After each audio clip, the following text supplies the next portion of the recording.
Welcome to Passion Talk, an inspirational and immersive series of talks by the Times of India, Times Passion Trails in association with Gujarat Tourism.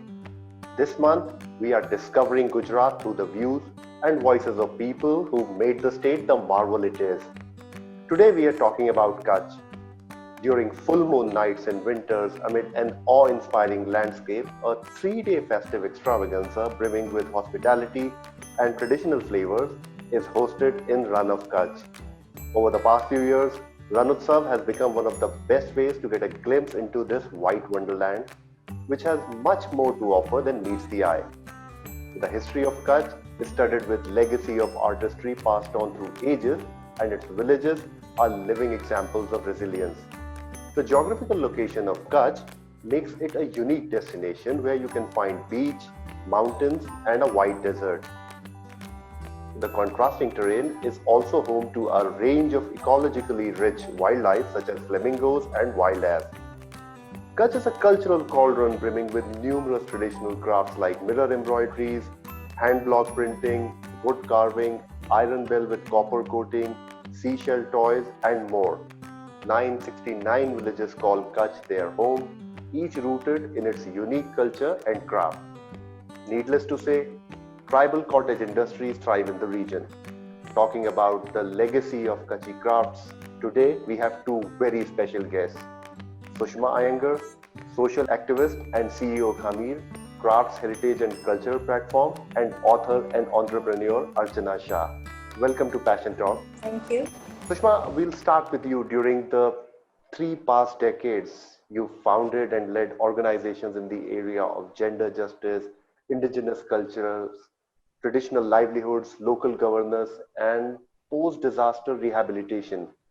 Tell us about your experiences in Kutch. I definitely need much more than 30 minutes to talk of my experiences in Kutch and with the people in Kutch. But just to say that this 3 decades has not a moment has been similar to the previous one. Not a year has been exactly the same as the earlier one. And that's because Kutch is a region with, first of all, very varied, it has huge climatic variabilities. It has extreme temperatures, as you probably know. It has very variable meteorological or rainfall events. It also goes through very severe droughts. So the people and the communities and the enterprises, the crafts, the knowledge systems, the perspectives, the wisdom have all emerged in adaptation and in response to the geography and the ecology of the region. And which is why, and because as you mentioned earlier, that it has very distinct ecologies. So you have the Rann to the north, in the northwest, and then the Arabian Sea below. And as a result, even the communities are quite distinct. Their enterprises and the relationship with nature is also quite distinct because of these very distinct ecologies. And it's often said that Kutch is really like a living anthropology because you have so many different communities, Hindu communities, Muslim communities, but rather than looking at this as Hindu and Muslim communities, I've always chosen to look at this as a culture of Sindh, and this has always been part of what is known as the wider Sindh area, and so every community traces back its history and relationship to Sindh, which is very, very unique, and which is why it also carries such a syncretic tradition between communities. So my journey really has been a deep dive into this rich plurality of this region, and that's it's also been the cradle for learning and enjoying my work with the communities here. Remarkable. And Archana, recently you published Shifting Sands Kutch, a land in transition. Right. Now, this book is a personal journey of discovery and also about your association of over 30 years with the land, people, and their craft. Uh, Right. Take us through this 3 decades of transition. I was first introduced to Kutch when I was a student studying at the National Institute of Design, which is in the mid-70s. And my teacher had gone there, Helena Perantupa, and she had I saw some pictures of Kutch, which looked very, very exotic. So in the summer of 1976 was the first time with two friends I visited Kutch. And the memories of that journey stayed with me. We took a bus from Bhuj to Bani, which is like the desert region, to Dhordo. And none of us had actually even visited a village before that. We were young, curious students. We reached Dhordo by evening, like in the evening light, and we saw these bhungas, these circular mud houses, and the people all dressed in the most exotic embroideries and jewelry, kind of clothing we'd never seen before. So, we thought they were all dressed to go to a wedding, only to realize this is how people in Bani dress. It was in 1977 that was the first time I actually went and stayed in a printing village in Mohammed Bhai's house for 2 weeks. This was my introduction to actually start working in this region. Okay. It was a very enriching experience, and I have continued to work with artisans ever since that time.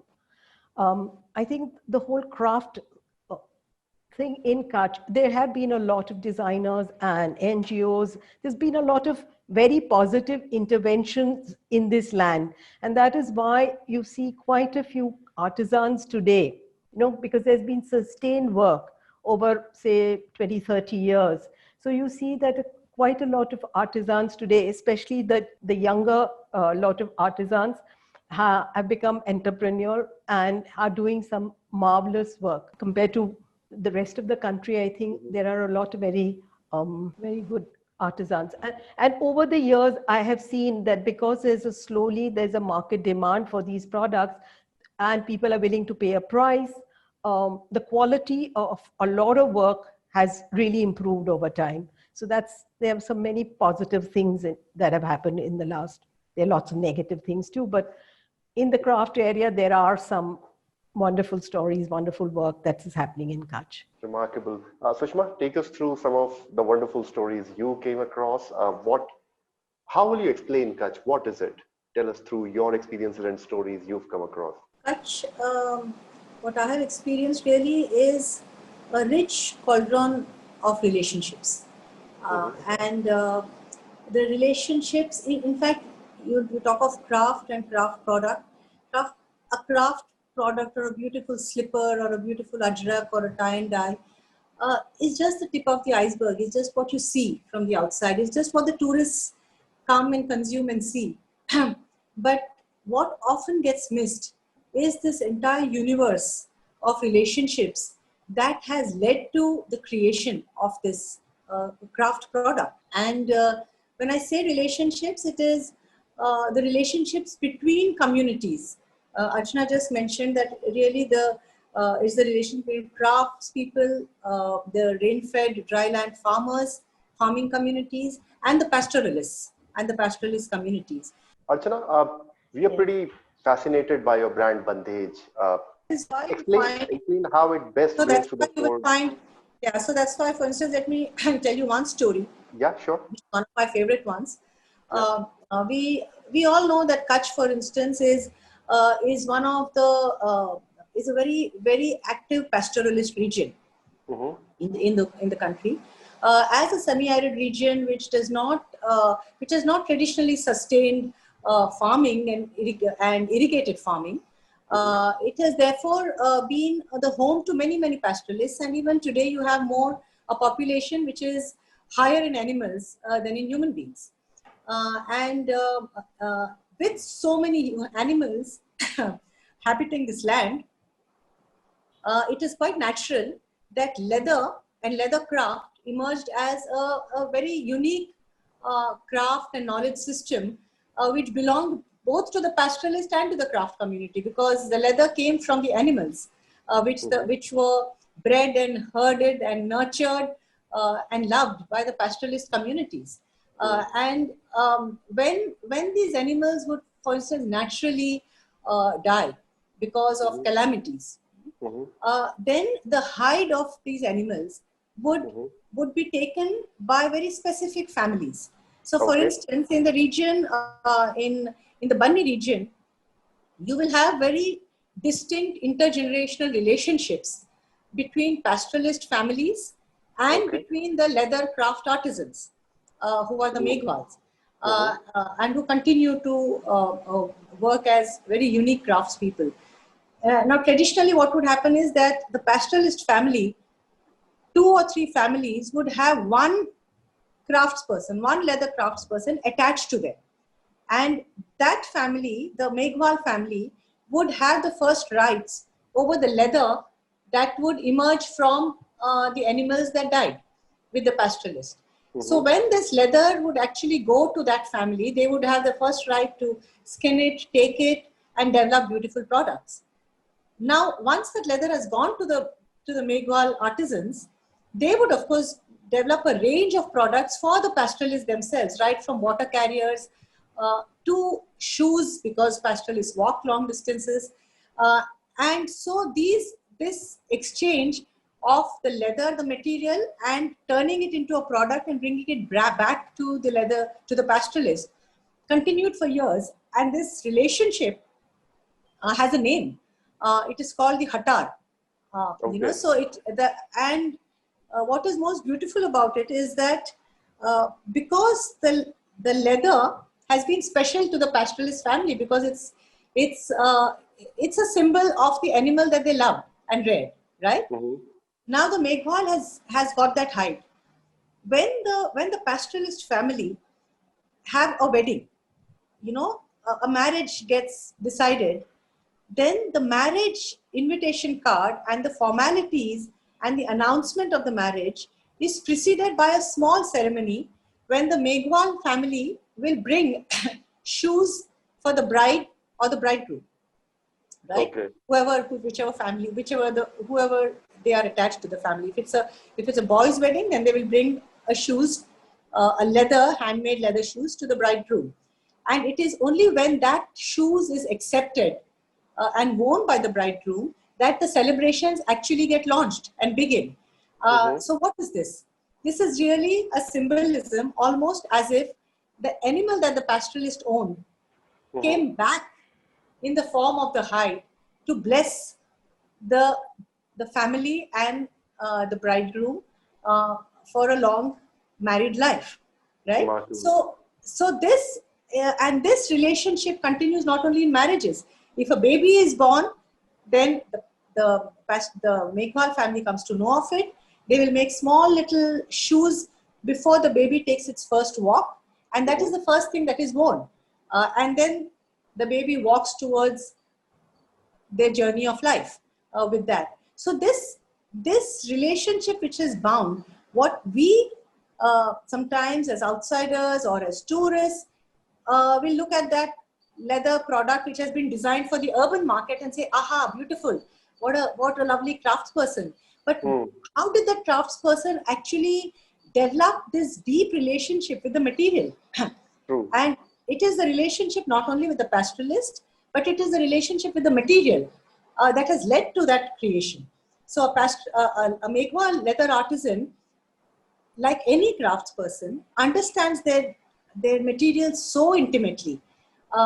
I, for instance, was once stunned that a Meghwal leather artisan, he showed me and he said, you know, this leather piece is from an animal, from a buffalo which has died naturally. And this has emerged from one which has been slaughtered. And then he went on to show me how he understood the grain of the leather, you know, as to how he distinguished between a natural death and a slaughter. And this is just one incident I'm relating, but the entire intimacy with which they understand the material, they craft it, and then turn it into something which has a life of its own, right? So that relationship is with the material. There is a deep relationship with their own intergenerational knowledge system. It's the artisan just doesn't come to know the distinction between the leathers.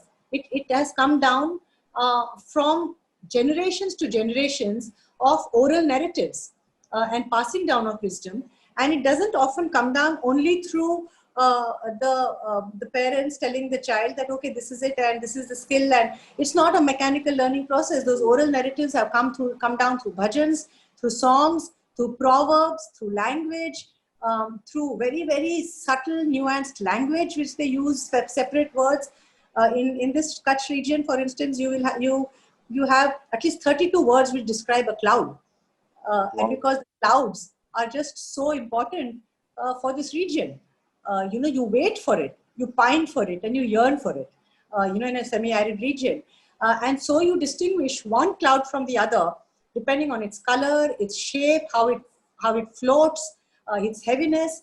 So when we talk of culture, it's really very, very, very complex and nuanced relationships with a range of things, which the human populations, the communities here, whether the Meghwas, the pastoralists, the Ahirs, the Khatris, have developed by watching nature very, very closely, by loving and living with other communities and other livelihoods, in a completely selfless way, and getting deep into their own craft and skill and understanding actually the human body and how it engages with that craft. So it's these things which there are innumerable stories, but Remarkable. when one goes and sees a craft, one really has to make an effort on our side, on our part, to get out of that consumerist attraction of the product alone and go into and delve deep into what created it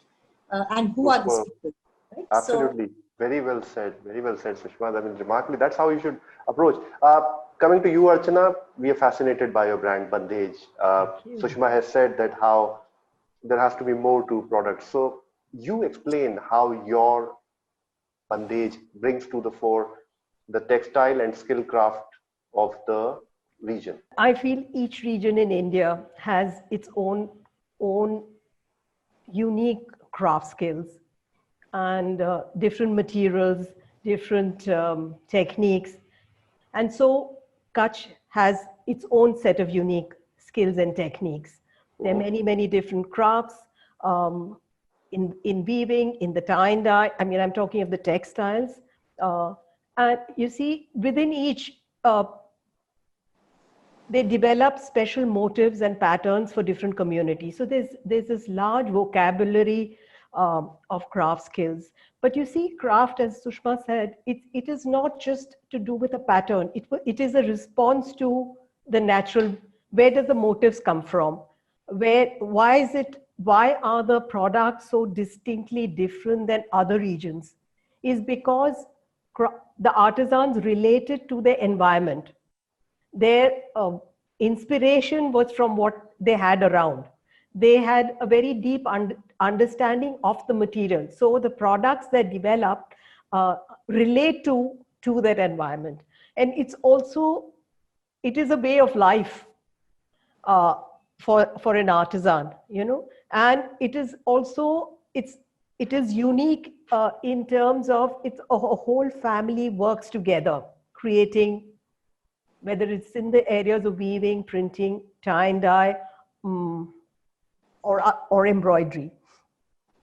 So I've always believed that when you work in an area, you must respect what the land has to offer. So I've always believed in a collaboration with the artisans I work with.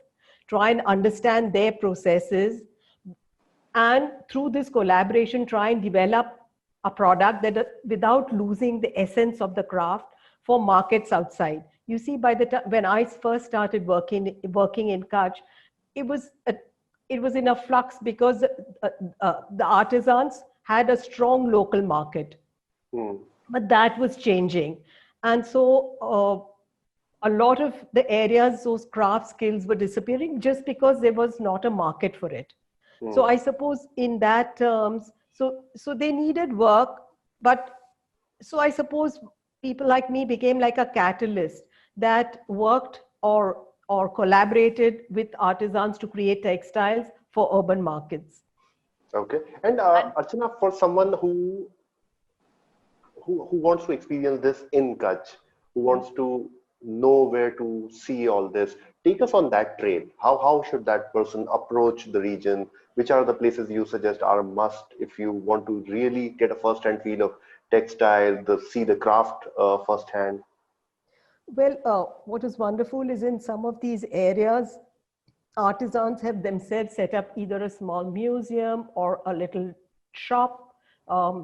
Bujodi has a little wonderful shop by Shamji, where in the courtyard they show how weaving is done or how spinning is done. And I think it is really a great example of positive marketing, because once people see how something is spun or how it's woven, they start appreciating the effort that goes into producing something. So you see, normally a lot of people have this tendency that you go to a place, especially you go to what they perceive as a village, you must haggle, you must, try and I've noticed that once people see how something is done, it develops a kind of awareness for the Mm, craft, an appreciation for the craft, and so what you buy, you will value. mm, So in Ajrakpur, Ismail Bhai has set up a small museum, because also artisans have realized that when outsiders, tourists come in, it disturbs their production. Just mm, think, very often we don't realize you walk into a place and you talk to them, but if this happens on a regular, it affects their production. So they've set up a little space where people can go and actually experience or see how things are printed.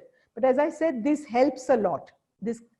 Because then it adds value to what people are buying. absolutely. We must buy handcrafted product and support the artistry. Sushma, your experience take us beyond textiles. Tell us about the region and take us on a trail of the region, the places that one needs to go to experience something beyond textile, the fantastic craft that's available there that you have to witness, notice, like the leather craft that you brought to the fore. Kutch itself, as we were discussing, is such a diverse ecosystem and has very distinct ecologies. And it's interesting that traditionally Kutch uh, uh, was divided not according to the administrative blocks that we Mhm. know of today, but were divided according to the distinct ecologies. So, for instance, as we keep talking about Bunny and what Archana mentioned too, Bunny is a very distinct ecosystem because it's a grassland which is bordering the Rann, Mhm. and so it's called Bunny Hua, Bana Hua. Mhm. Similarly, you have an entire section just below Bunny, which is in the northwest, which is called a small section, which is called Markpat. Traditionally, it would be called Markpat, and even today, communities will call it Markpat. You ask somebody from that region, where do you live, and they say in Markpat, in the villages in Markpat. What is Markpat? Mark is dew, right? So the land which gets a lot of dew is Markpat, which has very, very distinct forage for the animals, very distinct forest ecosystems. And that's where communities who are more pastoralist, for instance, have also settled in that region. Similarly, you will find another section which is towards the southwest, which will be called the Puar Patti. Okay, Mhm. so what is Puar Patti? Puar means goats, and Puar Patti is the land where the goats go to graze. Then you will go onto the coast, and it will be known as the Kanthi, which is the coastline, which is again very, very distinct with its distinct vegetation. People living on that land have responded to the dew differently, have responded to the grassland differently, have responded to the goats differently, have responded to the coastline differently, right? So every region, when one travels, it would be, well, your Google map, of course, will not tell you where Markpat is and Mm. where Puar Patti is, because that's not the way we have defined ourselves as a society any longer, right? But if one really wants to understand a region, then that's how you should go. You move along with the very, very unique ecosystems, ecologies, because you will see everything changes there. A little bit of the architecture changes, a little bit of the communities lifestyles. At a very superficial level, it will all look the same, right? But when you go deeper, you will realize that each area has responded very distinctly to its own region. So the country or the coastal area and their architecture is very, very unique and different. And therefore, even the building crafts and the craftspeople who have learned how to build houses have slightly different skills from the ones who are in the north, who are very, very skilled in working with reed, grasses, and with mud.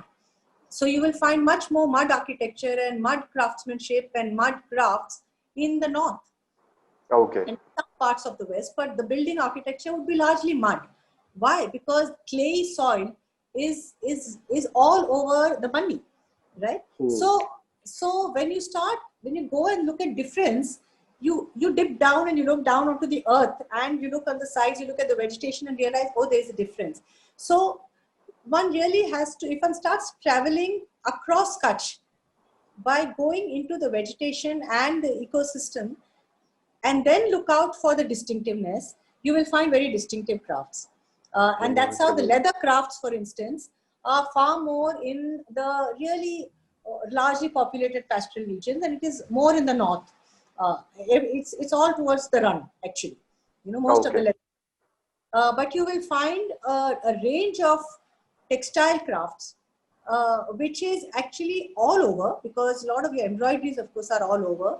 But wherever you have the river lines is where you will have a lot of the traditional printers, and the block printers. So towards the south, towards the mid and the south of Kutch is where you will find, and a little bit towards the east is where you will find, because this is the area in Kutch which has the sandstone, and which is really, it's the ridge, and this is where you will have sweet water. So you will find a lot of the traditional textile crafts who require water have settled in these regions traditionally. Rightly said, Archana. I mean, one just had to go to Khamir and just catch hold of Sushma to be able to explore Kutch like no one else. Yes. I mean, thank you so much, both of you, for taking time out and speaking with us, taking us on this cultural and craft trail of Kutch. For those who watched it, Bandage by Archana and Khamir by Sushma are two examples that best exemplify the region of Kutch. I hope a lot more get inspired by having heard both of you to visit the region, and hopefully get a chance to meet two of you as well. Thank you so much for speaking with us at Passion Talk. For all of you, hope you're enjoying our series Discovering Gujarat in association with Gujarat Tourism as much as we are super excited in bringing it to you. Thank you so much and keep watching.